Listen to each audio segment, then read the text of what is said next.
Queridos irmãos, bom dia para vocês. Deus abençoe com a sua paz. Pode se assentar, por gentileza. E eu quero agradecer de todo o meu coração o privilégio de estar aqui com vocês nesta manhã. Essa igreja que tem sido uma grande bênção para a minha vida, tem sido uma referência nessa nação. Essa igreja tem ajudado muito o meu ministério, não só com orações, com apoios, mas também membros aqui da igreja têm estado conosco em caravanas no Brasil, caravanas fora do Brasil, e eu louvo a Deus pela vida de vocês. O texto que vou ler, primeiro livro de Reis, capítulo de número 18, eu quero falar um pouco sobre a fé que ora. Nós estamos na Academia da Fé. Quando o apóstolo Tiago, o irmão de Jesus, ele foi falar um pouco sobre oração e sobre fé, lá no seu capítulo 5, ele começa dizendo que se alguém está aflito, ore. Se alguém está enfermo, ore. Chame os líderes, os anciãos da igreja, unja com óleo, ore com esta pessoa. E a oração da fé. Então, a fé, ela ora. A oração da fé curará o enfermo. E se houver cometido pecados, lhes serão perdoados. Orai uns pelos outros. Então, o texto de Tiago, o tempo todo ele está falando de oração. Só que aí ele vai usar um personagem do Antigo Testamento, ele vai introduzir uma figura do Antigo Testamento para abrir a minha mente e a sua mente a respeito da fé. Ele vai usar um homem no Antigo Testamento como exemplo daquilo que ele está tentando passar para a comunidade que ele está escrevendo ali em Tiago. E aí ele vai usar Elias como exemplo. Ele vai dizer que Elias era um homem de fé, mas ele era um homem sujeito às mesmas paixões que nós. Ele era um homem semelhante a nós. E Elias orou, e o céu deixou de dar a sua chuva. E diz o próximo versículo, e Elias orou novamente, e o céu deu a sua chuva. Eu acho que quando Tiago fala que Elias era uma pessoa semelhante a nós, eu acho que a única coisa que é diferente de Elias e de nós é que Elias orava e nós não. O texto vai dizer 2 vezes que ele orou. Eu acho que para muita gente a única diferença é essa, é que ele orava e nós não. Só que o que eu acho interessante é que Tiago vai usar a vida de Elias para falar sobre a oração da fé. Ele usa Elias como exemplo para falar da oração da fé. E na nossa mentalidade hoje, a respeito de fé, ou de uma oração feita com fé, nós não iríamos usar o exemplo que Tiago está usando de Elias, porque ele está usando o exemplo de uma oração que produz chuva. E para nós, a oração da fé de Elias não é a que produziu chuva.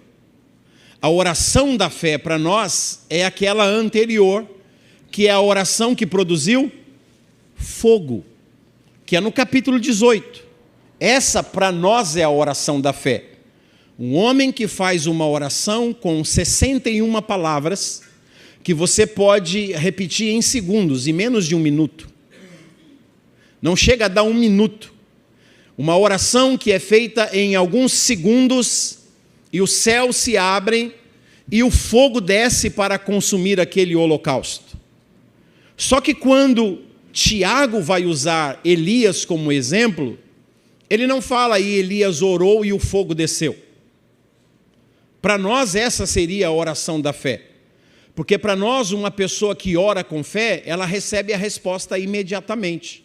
Se não recebe, é porque não teve fé. Essa é a visão que a gente tem a respeito de uma oração com fé. A gente ora E se a coisa não acontece imediatamente, se a porta não se abre, se a necessidade não é suprida, se o milagre não acontece naquele momento, então a gente acredita que ou a gente não orou com fé, ou Deus não está interessado em nos abençoar naquela área da nossa vida. Só que Tiago vai usar o exemplo da oração da chuva. E a oração da chuva, que é a oração que Tiago vai chamar a oração da fé, tem características diferentes daquela da oração do fogo. E eu quero pensar com vocês algumas características dessa oração da fé, aqui em 1 Reis, capítulo de número 18, a partir do versículo de número 41.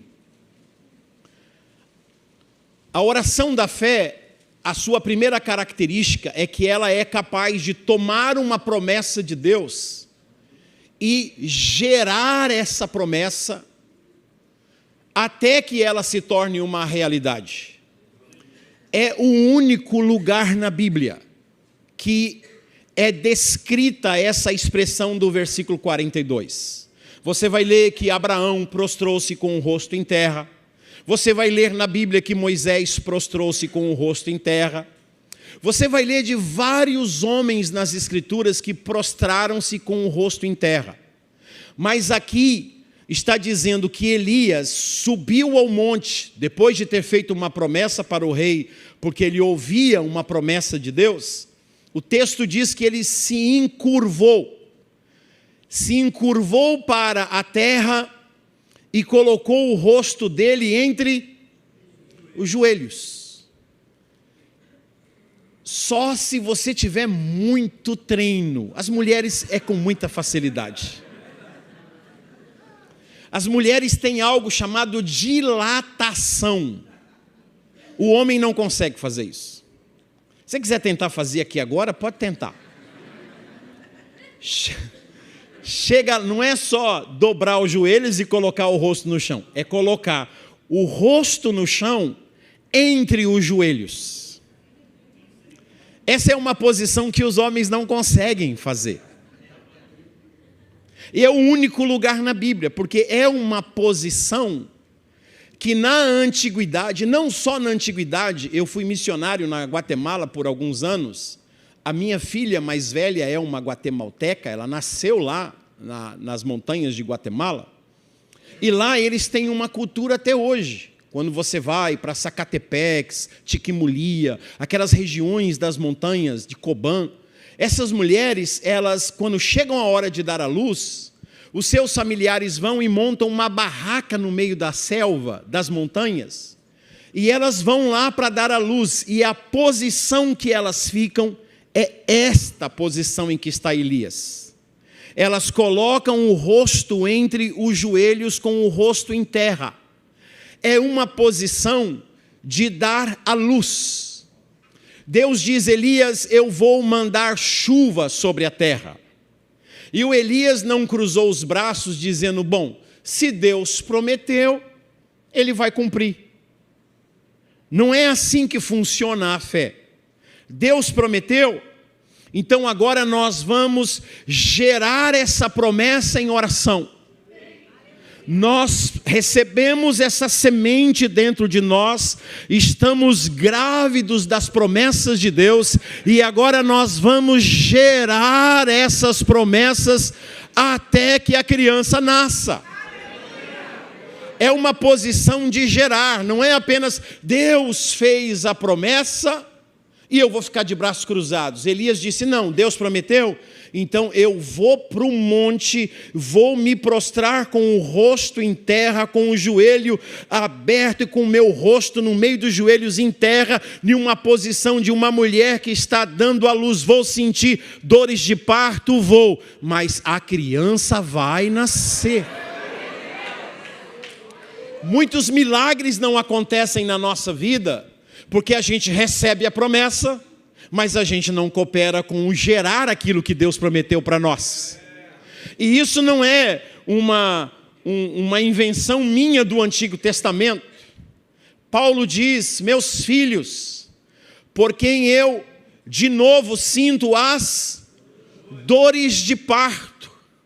Vocês podem ter muitos mestres segundo a lei, mas eu, pelo Evangelho, gerei vocês. Paulo está falando de uma geração espiritual, como uma mãe que está a ponto de dar à luz, e há um mover no seu organismo, Paulo usa essa expressão em Coríntios capítulo 4, dilatai-vos,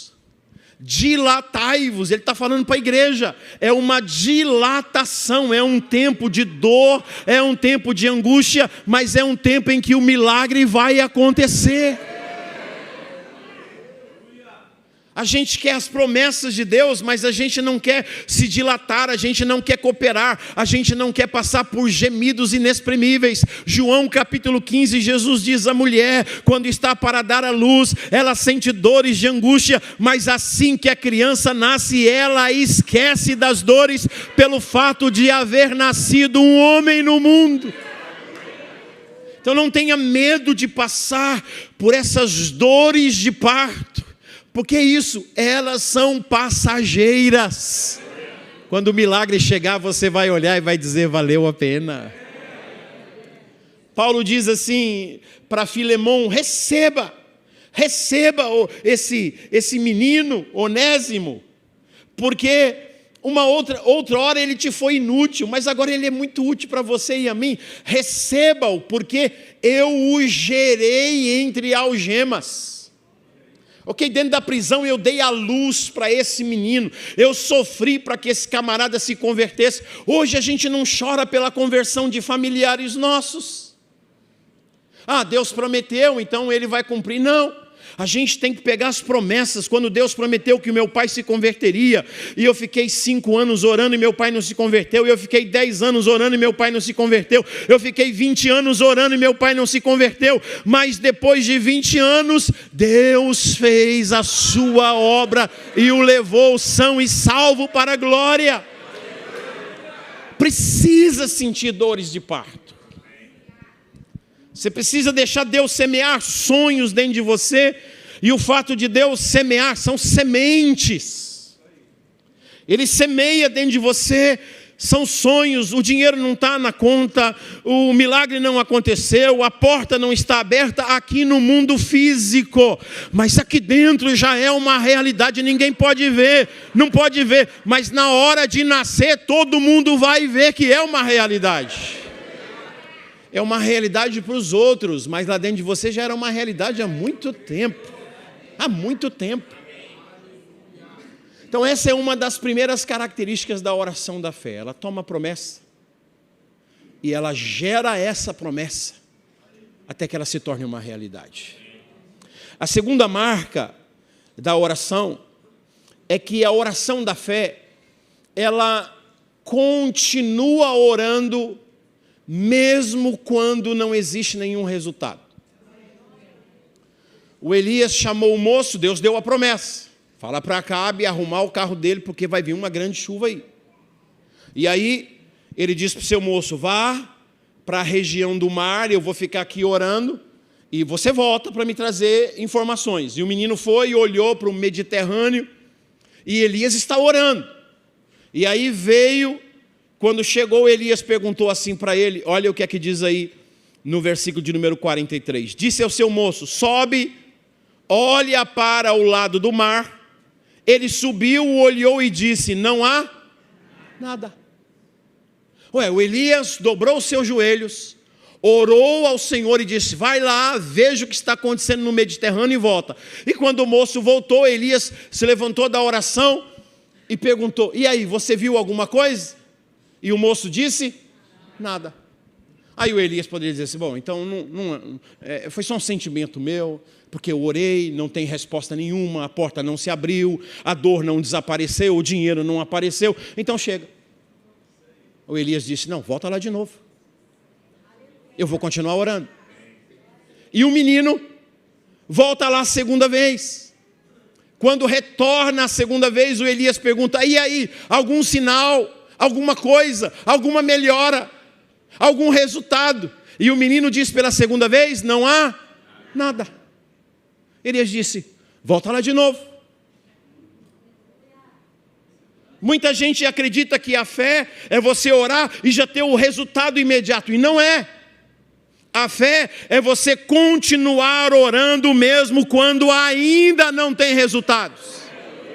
Tem gente que na terceira vez diz: desisto, esse negócio aqui não é de Deus mesmo não, vou partir para outra, não quero saber mais desse negócio.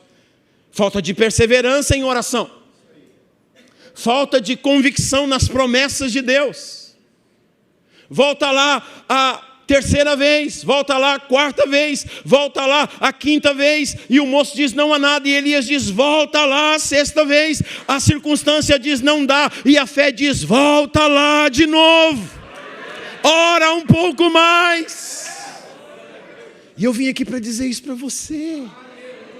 Você pode dizer isso à pessoa que está do seu lado: volta lá de novo.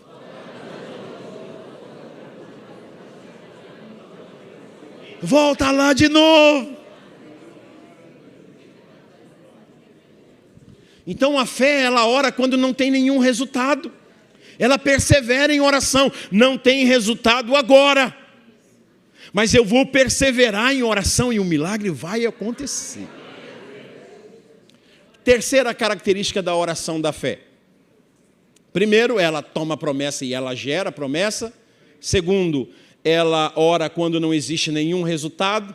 E terceiro, ela consegue ver o grande quando a aparência mostra que tudo é pequeno.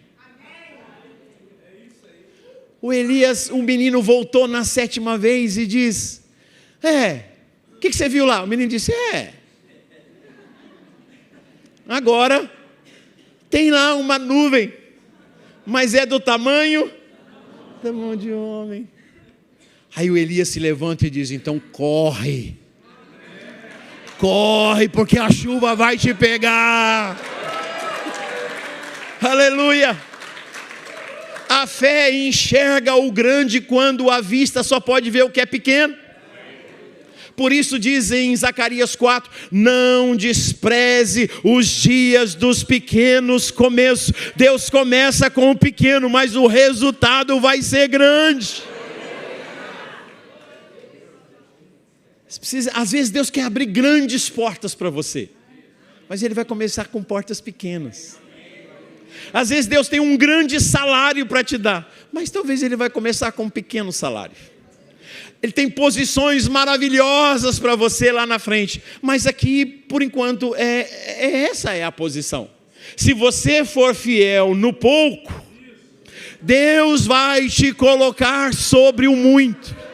Quem tem fé, os olhos humanos vê só aquele salarinho, só aquela porta pequena, só aquela provisão diária, mas quem tem fé diz: vai vir uma grande chuva e o milagre vai acontecer.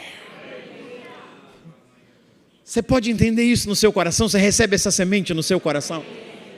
Tem muitas coisas que você vai olhar humanamente e vai dizer: essa porta é pequena, esse salário não é suficiente, esses recursos não vai dar para fazer o que a gente quer. São coisas pequenas, são portas pequenas. Eu lembro do meu primeiro carro. Você já ouviu falar do Ranger? O meu era um Ranger, rangia tudo. Rangia a porta, rangia o tampão, rangia tudo. Ele era do ano 1974. Era um Fusca. Eu estava orando para Deus me dar um carro. O irmão veio com uma chave de um Fusquinha. Eu apertei o acelerador assim, eu não sabia que tinha um ninho de barata. Elas entraram pela... Eu andava com o meu Fusquinha com a meia em cima da calça. Porque ali dentro tinha... Ai, se esse meu Fusca falasse. Eu lembro uma vez que eu desmaiei dentro do carro, pastor. Eu perdi o sentido. Eu coloquei a primeira para sair e saí com tudo. O sinal abriu, eu saí, o banco descolou. Eu acordei com uma mulher batendo assim no vidro: moço. Aí eu fui arrumando o Fusquinha, arrumei o assoalho, arrumei os vidros, arrumei motor, arrumei os documentos, e fui deixando bonitinho, troquei o estofado, e puxa vida, eu estava muito feliz, agradecendo a Deus pelo meu Fusquinha. Quando ele estava tudo arrumadinho, Deus falou assim: agora você vai dar ele para aquele pastor. E eu cheguei com a chave do meu carro, olhei para o pastor Eduardo e disse: ó, passei na prova, agora é a tua vez, toma. Você está orando para Deus te dar um carro, meu irmão, com uma Brasília velha. Ô irmão, não murmura não. É só uma pequena nuvem. Mas vai vir uma grande chuva lá atrás. Então a oração da fé, ela gera as promessas, ela continua orando quando não tem nenhum resultado, ela enxerga o grande quando se pode ver apenas aquilo que é pequeno, e a oração da fé, ela consegue ouvir o que as pessoas não podem ouvir. Porque diz o versículo 41, porque ela está em uma outra dimensão. Ela está conectada em uma outra sintonia. Ela está ligada ao trono de Deus. Ela não vive de acordo com a economia do mundo, ela vive de acordo com a economia de Deus. Ela está ligada em uma outra realidade. Ela escuta uma outra voz. E aí, olha o que diz o versículo 41. 3 anos e meio sem chuva. Os animais estão morrendo, a terra está seca. Aí chega o profeta e diz assim para Acabe: sobe, come e bebe, porque já se ouve o ruído de abundante chuva. Ai, quem é que está ouvindo? Ninguém estava ouvindo nada. O rei, não existia uma nuvem, e a primeira nuvem que aparece, ela é tão insignificante que é do tamanho da mão de um homem. Não tinha uma nuvem para dizer vai chover. Mas quem anda com Deus escuta antes de as coisas acontecerem. Porque está em uma outra sintonia. O médico diz não tem cura, mas quem anda com Deus diz está curado. As pessoas, o advogado diz essa causa não tem solução. E a pessoa que anda com Deus diz já está ganha. As portas estão fechadas, quem anda com Deus diz, já estão abertas. O dinheiro não está na conta, quem anda com Deus diz, já proveu, Deus já proveu. Você está ouvindo uma outra voz, você não escuta a voz da incredulidade, você escuta a voz da fé. Eu posso todas as coisas naquele que me fortalece. Eu sei que vai dar certo, eu sei. É por isso que nós somos meio doidos, irmãos. Os crentes são meio doidos. Onde já se viu pegar, por exemplo, Romanos 5, versículo 3. Regozijai-vos pelo fato de passardes por tribulações. Quem é que se alegra na tribulação, irmão? Ai, que maravilha, que tribulação. Olha Tiago 1. Tiago 1 vai dizer: tende por motivo de grande alegria o passardes por várias provações. Gente, quem é que pode se alegrar na tribulação e nas provações? Só quem está conectado com outra dimensão. Tá difícil, tá, mas eu estou adorando, porque eu sei que a sexta-feira Jesus está no túmulo, mas domingo pela manhã a pedra vai ser removida e o milagre vai acontecer. Aleluia. Isso é extraordinário, gente. Por isso que a gente consegue avançar, porque as pessoas estão dizendo não tem, e Deus está dizendo tem. Não conseguimos, Deus está dizendo consegue. Não vai dar, Deus está dizendo vai dar. Gente, quando eu me converti, eu já contei para vocês, eu sou um menino de rua. Eu era um menino de rua, eu não tenho estudo. Hoje eu tenho mais de 30 livros escritos, mas eu não tenho estudo. Saí da escola com 9 anos de idade, com 15 anos de idade eu estava na FEBEM em São Paulo. Uma escola de marginais, uma prisão para menores. Com 17 anos eu tinha 19 processos. Não precisa ficar com medo não, que Jesus já amansou a fera, tá bom? Não precisa nem esconder. Não precisa esconder a bolsa não. Eu só não deixei de ser corintiano, mas o resto ele livrou de tudo. Eu sou um milagre. Aleluia. E aí Deus falou coisas comigo. Que menino, Que meu português era moro, qual é que é, desbaratina, pode crer, isso aí, vamos nessa, tá de goma, tá de lua, pintou sujeira, tá ligado, esse aí é gambé. Era assim que eu falava. Eu dobrava meu joelho, queria orar pelo meu pai. Deus, tenha misericórdia do meu pai, ajuda ele e tal. Mas eu não sabia falar, então eu dizia assim, aí Deus, tá ligado qual é que é, moro, meu coroa, tá na maior presepada necessitando de um help. Os obreiros passavam perto de mim e diziam, sai trevas. Eu já estava liberto.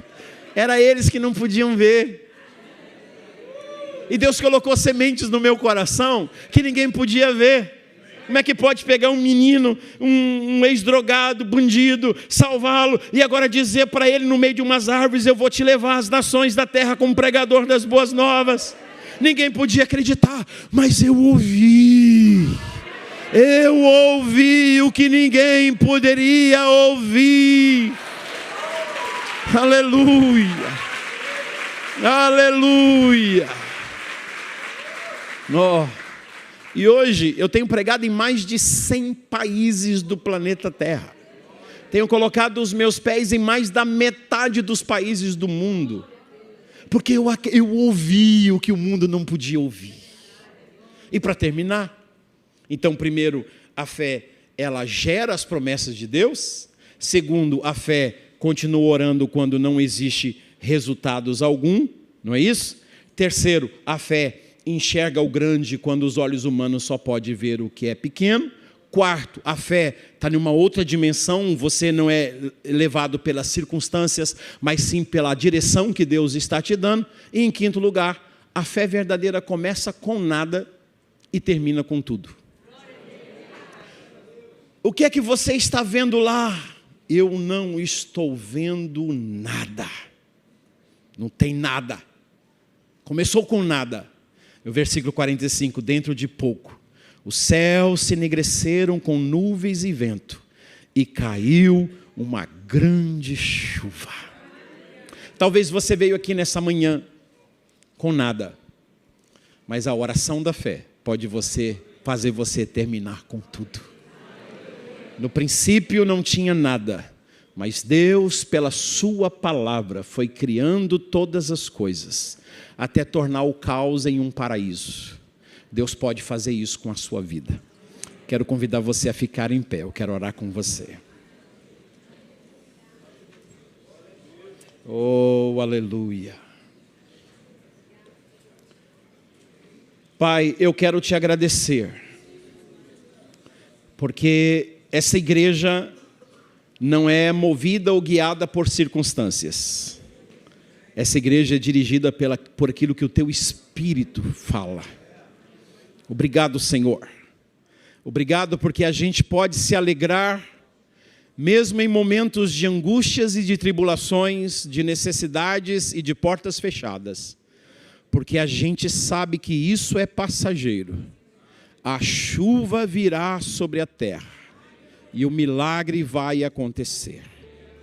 Eu abençoo a sua vida nesta manhã. Eu abençoo a sua casa. Eu abençoo a sua família. Eu abençoo a sua vida financeira. Eu abençoo a sua vida profissional. Eu abençoo a sua alma. Eu abençoo todas as coisas em que você colocar as mãos para a glória do Senhor Jesus, que sejam abençoadas em nome de Jesus. Que essa semana seja sobrenatural na sua vida. Que essa semana seja extraordinária. Que você enxergue coisas extraordinárias de Deus e escute coisas extraordinárias de Deus. E receba coisas extraordinárias de Deus. Quem recebe essa palavra, diga amém. E vamos aplaudir o Senhor Jesus bem forte.